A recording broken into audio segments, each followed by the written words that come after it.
Porque estaba el ejército romano en los puertos de montaña. Entonces lo que ideó fue coger todo el ganado que llevaba el ejército. En aquellas épocas no había conservas, y las conservas eran los propios animales andando, y les ató los cuernos, maderas muy largas, y les prendió fuego y los movió por la noche. Entonces los romanos desde lejos pensaron que los cartagineses intentaban ir por un paso de montaña, porque se pensaban que todas esas ascuas ardiendo eran antorchas.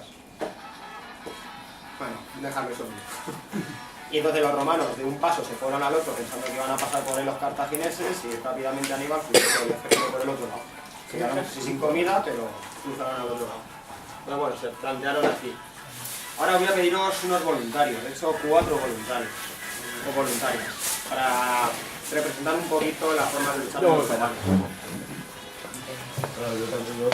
¿Tú también? A ver, Juan. Estos cojines se pueden quitar. Te metes mucho, para fregar, tío. Yo qué sé. Y eso lo necesito, a lo mejor sois vosotros las voluntarias. No, tienen que ser escudos que son más grandes. Sí, también. Pasa hasta que... Pasa las imágenes hasta que aparezcan unos romanos. Gráfico, ¿qué? La viola, ¿no? Pero es un poco torpe, pero veo. Ahora pasa... Es que no sé si, a ver, con la tecla... Ah, qué bien. Sí. Vale, pasa... Ahí, para. Lo anterior. Va a pasar, ahí. Vale. Uno más, necesito uno más. Una. Venga, vaya pedido por bárbaros más. Los demás vais a ser bárbaros, así que no pasa nada. Esto hay que avisarlo para perfeccionar las técnicas y las tácticas. Quiero decir también, para empezar, que olvidaros de la imagen de los romanos que tenemos de las películas. Los romanos que salen en las películas son siempre los romanos imperiales del siglo I o II, ¿vale? Después de Cristo. Y el imperio romano duró más de 1000 años y siempre sacan a lo mismo. En esta época había 3 tipos de romanos. Bueno, realmente 4. Los velites que no aparecen ahí, que, bueno, sí, los velites, que es que no aparecen. Realmente es que estos son un pelín posteriores, ¿vale? Pero bueno. Los princeps, triari, princes y velites. Los últimos, los velites, son la infantería ligera. Los segundos, los triaris, son los legionarios normal. Y los princes son los veteranos, son los tíos más maduros que, bueno, pues ya no combaten tanto, se colocan siempre atrás. Los princes son los que combatirían normalmente. Cada uno llevaría dos pilum. El pilum es un arma muy importante porque es una jabalina que se lanza. Las jabalinas suelen tener una distancia, pues, 40 metros como mucho, ¿vale? Pero la peculiaridad del pilum es que se doblaba. La parte de adelante metálica, cuando entraba en contacto con el escudo, el cuerpo, el suelo, lo que fuese, se doblaba y ya no podía volverse a usar. Eso es muy importante porque así no puede usar los demás contra ti, ¿vale? Es una innovación bastante importante.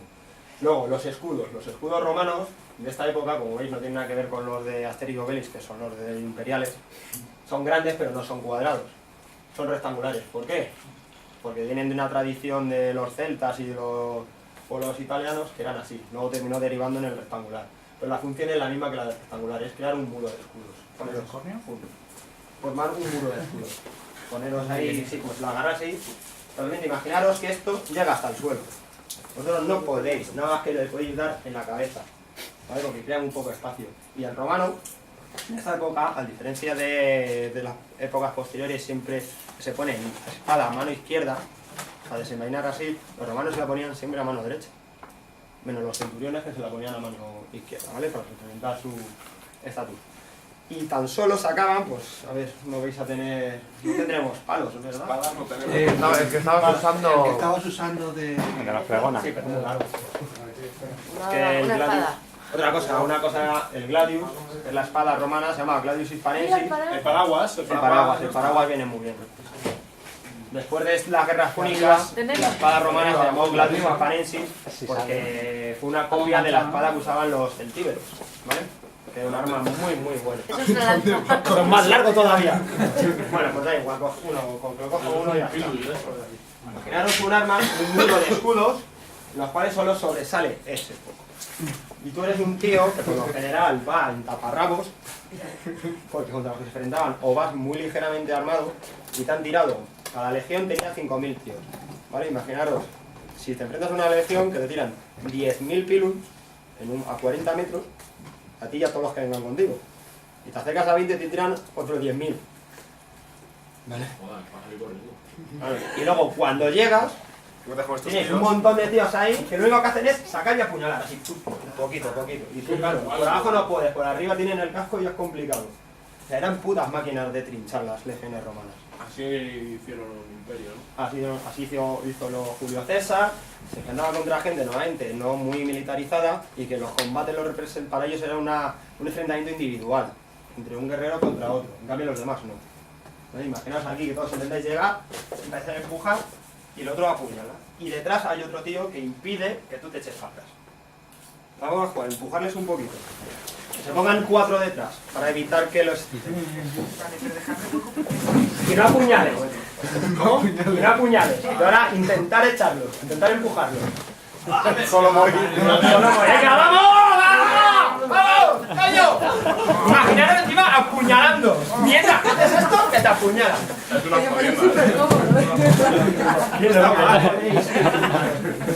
Eso es por lo que las legiones romanas conquistaron tanto en tan poco tiempo. ¿Vale? Porque eran puras máquinas de matar. Otra cosa importante para que veáis hasta qué punto ha sido importante la historia militar de los romanos, que términos que usamos actualmente como diezmar o pasar por la piedra vienen de esta época. Pues no pasar por la piedra, que está curioso. Sí, todas. Diezmar viene de que las legiones romanas, para aplicar disciplina, las legiones romanas eran muy disciplinadas, porque para hacer este tipo de combate les daban una instrucción muy fuerte y que los legionarios no pensasen como individuos. Es una cosa que se ha procurado en todos los ejércitos, evidentemente. Entonces, ¿qué forma hacían para no fuesen muy individualistas? Para romper el individualismo, la disciplina. Cuando un legionario cometía algún tipo de falta, algún tipo de delito, uno de los castigos que hacían los centuriones, bueno, para empezar, el símbolo de los centuriones era un palo de una vid, de las raíces, torcido. Y con eso castigaban a los legionarios donde les hostia 2×3, ¿vale? En el entrenamiento. Y el castigo de diezmar suponía coger a todos los legionarios, o bien de una cohorte o de una centuria. La centuria eran 80, no 100, ¿vale? Que es una cosa que parece un poco así, pero bueno. Entonces los colocaban, pues a los que hubiesen, yo qué sé, pues si tú perteneces a una centuria, cogían a todos los de la centuria, a todos los de la cohorte, y decían, a ver, todos en fila. Y el centurión iba contando 1, 2, 3, 4, 5, 6, 7, 8, 9, 10. Vale, te sacaban y tus compañeros te mataban. Y luego empezaba 1, 2, 3, 4, así. ¿Y te mataban tus compañeros? Y te mataban tus compañeros. Coño, pues para hacer equipo eso va muy bien, ¿no? Tienes que tener una confianza en el que está al lado tuyo de la hostia. Claro, en que no tienes que cometer ningún delito, porque si no hasta tus compañeros te matan. Ningún error. No puedes ni cometer ningún delito, no desobedecer al centurión. Hay muchos tipos de castigos, pero uno de los principales era ese. Y lo de diezmar ha llegado a nuestra época, pues de eso. Pasarse por la piedra, pues pasarse por la piedra venía de cuando los romanos están todavía conquistando la península italiana, estaban contra los otros pueblos italianos, pues la tradición consistía en que si capturaban a al enemigo, lo ataban a una piedra, lo ataban a una piedra al general delante de los demás soldados de su antiguo ejército, llegaba el general romano, se bajaba los pantalones y le daba por culo al general enemigo. Y eso era pasar por la piedra, y eso ha venido pues significado. No lo sabes. No lo sabía. Sí, bueno, para que veáis un poco cómo la historia militar pues parece que no, pero también tiene trascendencia en la actualidad. Parece que no. Tiene trascendencia en la actualidad. Lo cual es un poco gracioso. Bueno, pasan las siguientes imágenes para representar. Entonces esto sería un poco lo que es el ejército romano. El ejército romano en esta época, también comentaros un poco que, a pesar de que habían conquistado la península italiana, el resto de las ciudades, digo esto, el resto de las ciudades no eran romanos todavía, eran aliados, ¿vale? Pero seguían luchaban como los romanos. Porque aquí diferencian las legiones romanas de los aliados, ¿vale? Porque todavía no los consideraban iguales. Vamos, para el Legion. En cambio, el ejército de los cartagineses no estaba compuesto prácticamente por cartagineses, ¿vale? Son un ejército meramente mercenario. Había muy pocos cartagineses, es más. había muy pocos habitantes de la zona donde vivían los cartagineses, ¿vale? El mayor nivel de población del grupo étnico del norte de África eran los numidians, que formaban parte de la caballería. Luego un poco de infantería pesada, estilo clita, y lo demás eran todos mercenarios, ¿vale? Otras regiones. Los numidians también eran mercenarios o federados a ellos, pero no había meramente cartagineses como tal, eran muy poquitos. Eran los oficiales, eran los cartagineses. Y esto es muy importante, porque un ejército como el cartaginés no se hubiese mantenido sin un grado de la oficialidad muy bueno. Eran tropas mercenarias fuera de su entorno, fuera de sus regiones, luchando a sueldo de otros tíos. Y si no llegase unos oficiales muy buenos y muy profesionales, no lo hubiesen conseguido. Los romanos, en cambio, no tenían soldados profesionales como tales, eran todos ciudadanos. Y los oficiales tampoco eran profesionales, por lo general. Lo normal de los tribunos, cuando querían hacer carrera, es que tenían que servir en el ejército, por narices. Para ser tribuno o para ser senador, primero tenías que estar un tiempo en el ejército. Había algunos que les molaba y se quedaban. Y en esa mayoría volvía a la política. Y en Canás, uno de los problemas que tenían los romanos, o cosas buenas, según se mire, es que el mando era compartido, lo llevaban entre dos generales y cada uno mandaba un día. Hostia. Que eso puede estar bien y puede estar mal, porque así evitaban que les diese movidas de grandeza a los generales y dijesen, uy, mi ejército, pues a lo mejor se acaba la república. Pues en esta época eran todavía republicanos y así tenía el otro y compensaban, ¿no? Lo hicieron por eso, pero claro, si un general era decente porque había luchado y el otro era un mero político que estaba para hacer carrera, pues podía dar muchos problemas. Y es lo que les pasó en Canás. Canás, después de varias derrotas, bueno, vamos a aprender un poco, estos serían los soldados íberos que lucharon a mando de Aníbal. Aníbal se crió prácticamente en Iberia, ¿vale? Desde muy jovencito estuvo en Iberia, ya con 18, 19 años, cuando era caballería de su padre. Entonces conocía perfectamente a los pueblos tanto íberos como de otros sitios. Esta sería la caballería íbera, que tenía muy buena fama, ¿vale? Y esto, bueno, pues los Scutari y los... Bueno, los Scutari también. Infantería hispana, con el Gladius. No, esto sería la Jalcata, la esta curva, un poquito curva, que es muy típica también de los griegos, también la tenían. Y la lanza esta no es una lanza tal cual, esta se llama Soliferum, bueno, llamaron los romanos, que es solo de hierro, ¿vale? Era una lanza muy pesada, pero que cuando impactaba destrozaba, era solo de hierro. Y luego la caballería. Aquí viene un poco blindada, un poco cubierta de malla, pero esto es bastante difícil que sea así, ¿vale?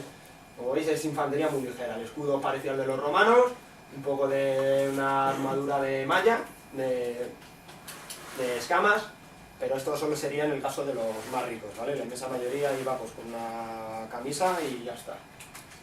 Y esto no son botas, ¿vale? Es que son sandalias y se pintaban los pies de negro.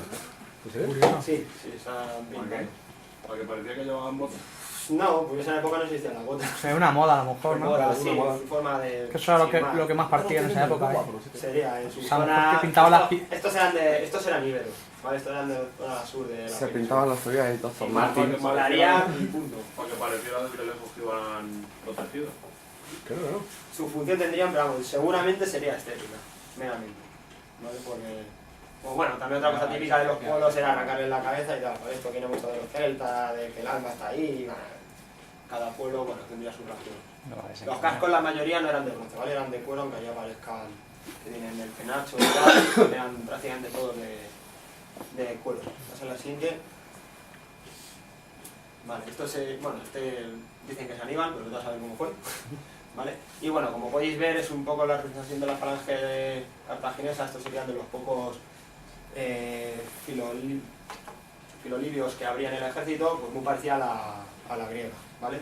Unas lanzas de 2 metros, el escudo de bronce, la greba, la forma de combatir muy parecida, de cercano, lanza y ya está. Comentaros que en esta época, cuando estaba Aníbal, cuando fue la batalla de Canás, anteriormente habían tenido una batalla en el lago Treviño, Tresimeno,